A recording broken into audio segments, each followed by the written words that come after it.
ఐపీఎల్లో అత్యంత విధ్వంసకర జట్టుగా ఎస్ఆర్హెచ్కి పేరుంది. ఇక రీసెంట్గా అబుదాబి వేదికగా మంగళవారం జరిగిన మినీ ఆక్షన్లో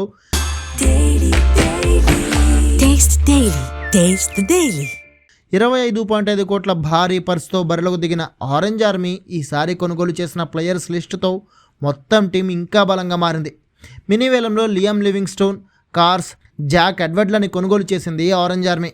ఇప్పటికే Abhishek Sharma, Travis Head, Heinrich Klaasen, Ishan కిషన్లతో టాప్ ఆర్డర్ అపోనెంట్కి చెమటలు పట్టించే రేంజ్లో ఉంటే లివింగ్స్టోన్, కార్స్, ఎడ్వర్డ్, నితీష్ కుమార్లతో ఇప్పుడు మిడిల్ ఆర్డర్ కూడా ఇంకా బలంగా మారింది. ఈ బ్యాటింగ్ లైనప్ని చూస్తుంటే లాస్ట్ సీజన్లో మిస్ అయిన 300 మార్క్ని ఈసారి సీజన్లో దాటడం పక్కా అనిపిస్తోంది.